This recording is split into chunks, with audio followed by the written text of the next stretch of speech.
আমার নাম নাজমা বেগম, আমার বয়স ৪২ বছর। আমি একজন বিধবা, আমার স্বামী অনেক আগেই মারা গেছেন। আমাদের একটি কসমেটিক্সের দোকান আছে এবং আমাদের আর্থিক অবস্থা ভালো, তাই আমাদের কোনো চিন্তা নেই।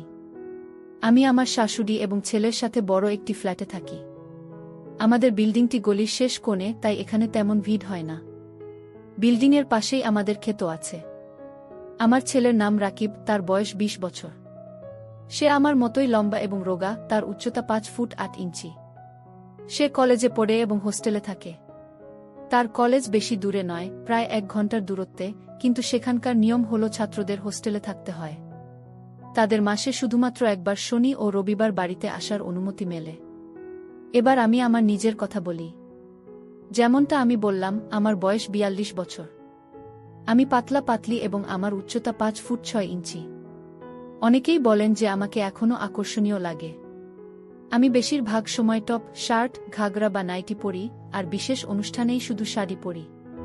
যখন আমি বাইরে যাই তখন মানুষ আমার দিকে তাকিয়ে থাকে। এই কথা আমার কিছু সখীও বলেছেন। একবার আমার ছেলের কলেজ থেকে দীপ্তি ম্যাডামের ফোন এসেছিল। তিনি বললেন যে আমার ছেলে খুব মেধাবী এবং স্মার্টও, কিন্তু ইদানিং সে একটু অসুস্থ এবং চিন্তিত লাগছে। তখন তিনি পরামর্শ দিলেন যে আমি যেন তাকে কিছুদিন বাড়িতে রাখি যাতে সে রিল্যাক্সড হতে পারে এবং পড়াশোনায় আবার মন দিতে পারে। তখন আমি তার কথা মেনে নিলাম এবং রাকিবকে বাড়িতে নিয়ে এলাম।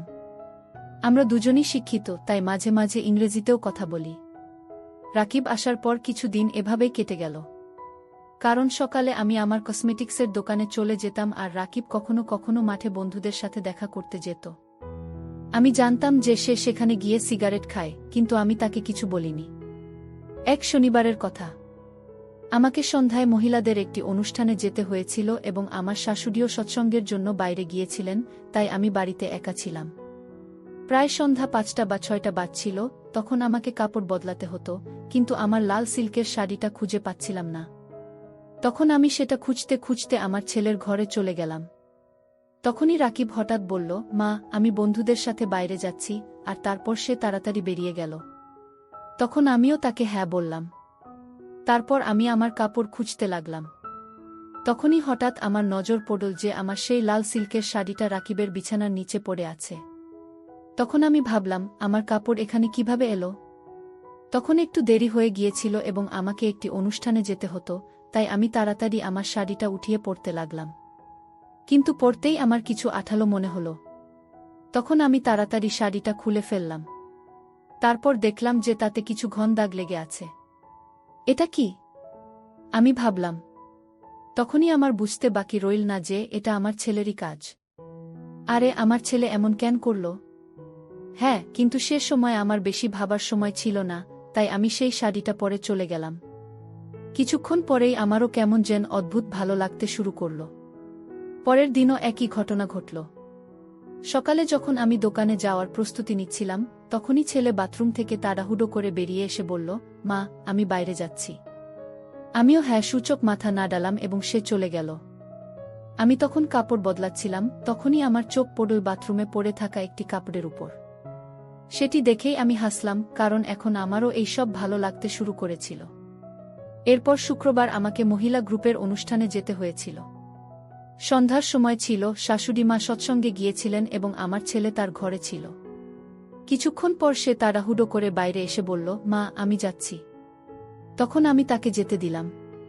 সে চলে যাওয়ার পর আমি তার বিছানা ঠিক করার জন্য চাদর এবং বালিশ ঠিক করছিলাম, তখনই আমার চোখ নিচে গেল। আবার সেই একই জিনিস দেখতে পেলাম।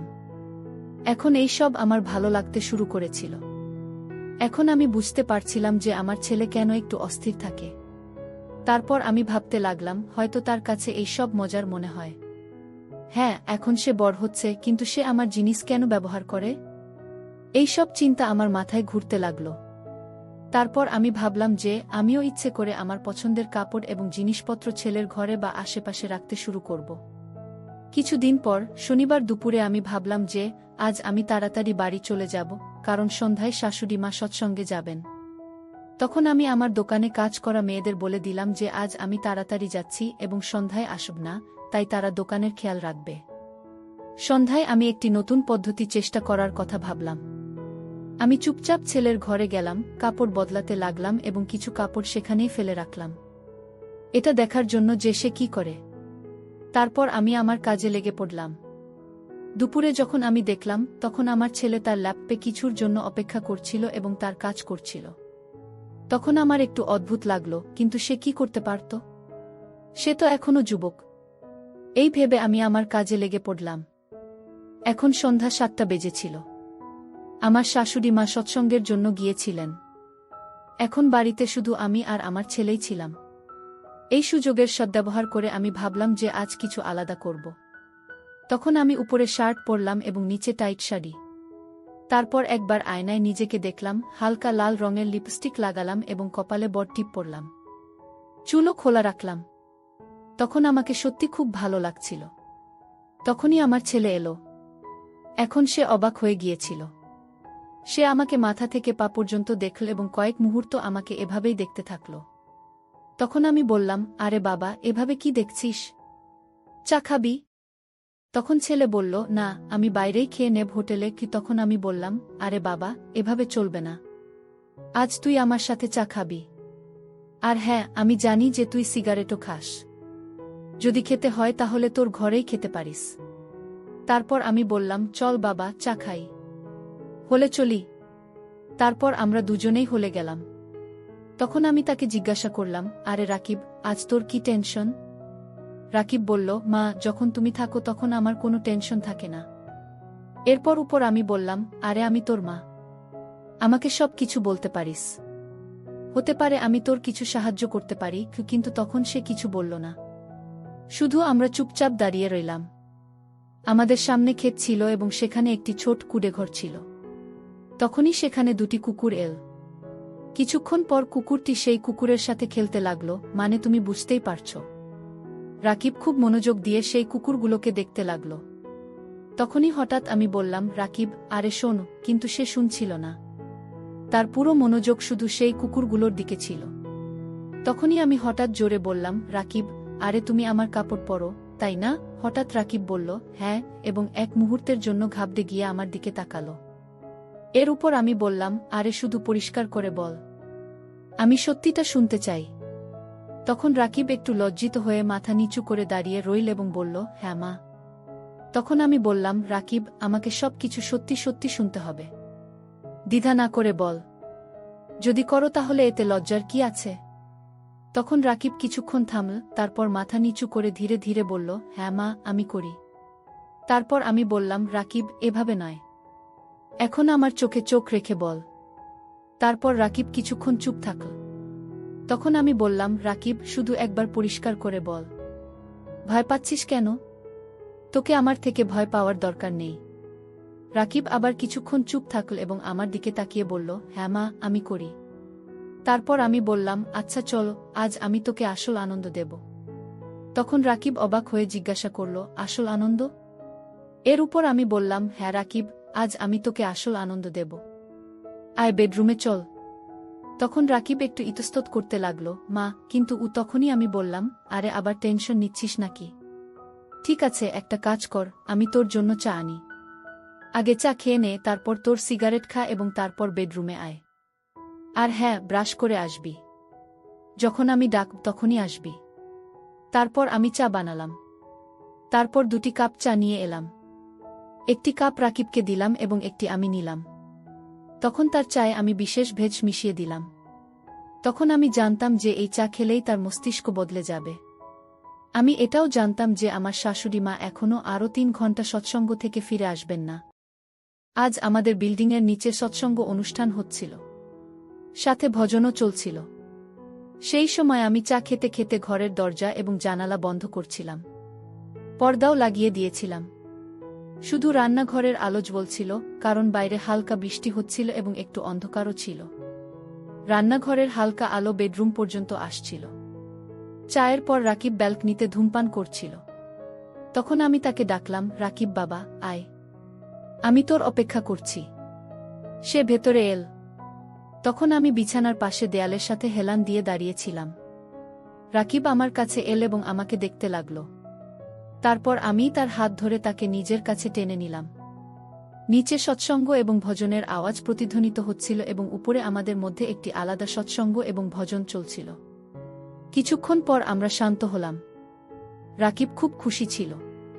আজ আমি তাকে আসল জীবনের আনন্দ দিয়েছিলাম এবং আমিও বহু বছর পর খুব খুশি হয়েছিলাম। তারপর কিছুক্ষণ পর রাকিব বলল, মা, আমি কিছুক্ষণ পর বাইরে যাচ্ছি। আমি বললাম, হ্যাঁ বাবা, যা। বাইরে কিছুক্ষণ ঘুরে আয়। তোর দাদিও কিছুক্ষণ পর এসে যাবেন। তারপর কিছুক্ষণ পর আমার শাশুড়ি মা সৎসঙ্গ থেকে ফিরে এসে বললেন, আজ আমি নিচে মধুবনের বাড়িতে রাতে থাকব। সে একা আছে, তার ছেলে এবং বউ বাইরে গেছে। তখন আমি সাথে সাথে শাশুড়ি মাকে হ্যাঁ বললাম। এখন আমি খুব খুশি ছিলাম। কাকতালীয়ভাবে আজ রাতে আবার আমি এবং রাকিব একা ছিলাম। তারপর আমি সাথে সাথে রাকিবকে একটি মেসেজ করলাম, রাকিব বাবা, গুড নিউজ আছে। আজ বাড়িতে শুধু আমরা দুজন আছি। মা নিচে প্রতিবেশীর বাড়িতে থাকবেন রাতে। রাকিবের রিপ্লাই এল, মা, গুড। আজ মজা হবে।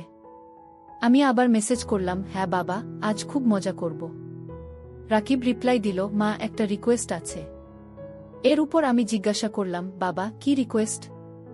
রাকিব লিখল, মা, একটা কাজ করবে প্লিজ। আমি জিজ্ঞাসা করলাম, কি বাবা, বল। তারপর আমি লিখলাম, আসার সময় বিয়ার নিয়ে আসিস। আজ আরও একটু করব। আমি জানি তুই তোর বন্ধুদের সাথে খেয়েছিস। তখন রাকিব জবাব দিল, হ্যাঁ মা, অবশ্যই। তারপর সে লিখল, মা, আজ তুমি আমার সাথে সিগারেটও খেও, কারণ আমি জানি যে তুমিও সিগারেট খাও। আমি মেসেজ করলাম, হ্যাঁ বাবা, যেমনটি তুই বলিস তেমনি হবে। তারপর আরও একটি মেসেজ করলাম যে কখনো কখনো আমি তোকে একটি বিশেষ সিগারেট দেব। এখন রাত 11টা বেজেছিল। আমার শাশুড়ি মা নিচে প্রতিবেশীর কাছে চলে গিয়েছিলেন। এখন রাত 11টা বেজেছিল। তখন আমি রাকিবকে মেসেজ করলাম, বাবা, কোথায়? রাকিব জবাব দিল, মা, আমি রাস্তায় আছি। এক বন্ধুর সাথে দেখা হয়ে গিয়েছিল, তাই দেরি হয়ে গেল। তারপর আমি মেসেজ করলাম, ঠিক আছে। রাকিব আবার লিখল, মা, আজ আমরা হালকা ডিনার করব। এর উপর আমি বললাম, ঠিক আছে, তোর ইচ্ছে চি। তারপর আমি মেসেজ করলাম, আজ তুই বাবার জায়গা নে। আজ এই মঙ্গলসূত্র আমাকে পরা। রাকিব জবাব দিল, হ্যাঁ মা, আমি পরি। কিন্তু তুমি রাকিব আবার জবাব দিল, হ্যাঁ মা, ধরে নাও, আমি পরিয়ে দিয়েছি। কিন্তু আমি তোমাকে মা ডাকব। তারপর রাকিব মেসেজে স্মাইলি পাঠাল। কিছুক্ষণ পর সে বাড়ি এল। তখন সে সাথে পিৎজা এনেছিল। তখন আমি বললাম, রাকিব, তুমি আগে ফ্রেশ হয়ে নাও, আমিও এখনই আসছি। তারপর আমি কাপড় বদলালাম এবং ডাইনিং টেবিল সাজালাম। ততক্ষণে রাকিবও এসে গেল। তারপর আমরা একসাথে ডিনার করতে শুরু করলাম। এখন আমরা দুজনেই একে অপরের দিকে তাকাতে লাগলাম। তখনই আমি আমার লম্বা মঙ্গলসূত্র বের করে রাকিবকে দিলাম। তারপর আমরা বিয়ার খেলাম এবং রাকিবও বিয়ার নিল। এরপর আমরা ক্যান্ডেল লাইট ডিনার করলাম। ক্যান্ডেল লাইট ডিনারের সময় আমাদের হালকা হালকা হাসি, একে অপরের সাথে ধাক্কা খাওয়া গ্লাস এবং মোমবাতির মৃদু পরিবেশকে আরও বিশেষ করে তুলেছিল। সম্ভবত বিয়ারের নেশা এখন প্রভাব দেখাতে শুরু করেছিল। তখনই রাকিব আমার হাত ধরে হালকা করে চাপল এবং মুচকি হেসে বলল, তুমি জানো, যখন তুমি আমাকে মঙ্গলসূত্র দিলে তখন আমার মনে হলো যে তুমি আমাকে চিরকালের জন্য তোমার করে নিয়েছ। তখন আমি তার চোখের দিকে তাকালাম, যেখানে কিছু না বলা শব্দ ভাসছিল। তারপর আমি ধীরে ধীরে বললাম, রাকিব, তুমি আগে থেকেই আমার। এতে বলার কি আছে? তুই তো আমার লাল সোনা বাবু, সব কিছু তো তুই। তখন রাকিব আমাদের কথা শুনে দুষ্টুমি ভরা ভঙ্গিতে বলল, ভালো লাগছে যে আমি উড়ছি। তখনই আমরা দুজনেই হেসে উঠলাম। তারপর রাকিব আমাকে জড়িয়ে ধরল এবং বলল, তোমাকে শাড়িতে খুব ভালো লাগছে। তারপর রাকিব আমার দিকে মনোযোগ দিয়ে দেখল এবং ধীরে ধীরে বলল, আজকের রাত শুধু আমাদের। তখন আমি হালকা করে মাথা নিচু করলাম এবং তাকে জড়িয়ে ধরলাম। তখন মোমবাতির আলো, মৃদু সঙ্গীত এবং আমাদের হৃদয়ের স্পন্দনের আওয়াজই আমাদের মধ্যে ছিল। সে রাতে চাঁদ ও চাঁদের আলো ছড়াচ্ছিল, যেন আমাদের এই বিশেষ রাতে সাক্ষী হতে চায়। বাতাসও আমাদের নীরবতায় গুনগুন করছিল। তখন আমি রাকিবের কাঁধে মাথা রাখলাম এবং ধীরে ধীরে বললাম, ইস, এই রাত যদি কখনো শেষ না হয়। তখন রাকিব আমাকে আরও কাছে টেনে নিল এবং ফিসফিস করে বলল, কেন নয় মা, আমাদের জীবনও এমনই হবে। তারপর সেই রাত আমাদের জীবনে বিশেষ হয়ে উঠল। বন্ধুরা, এই ছিল আমাদের আজকের ছোট গল্প। এই গল্পটি আপনাদের কেমন লাগলো কমেন্ট করে অবশ্যই জানাবেন। যদি এই গল্পটি আপনাদের ভালো লেগে থাকে তাহলে চ্যানেলটি সাবস্ক্রাইব অবশ্যই করবেন।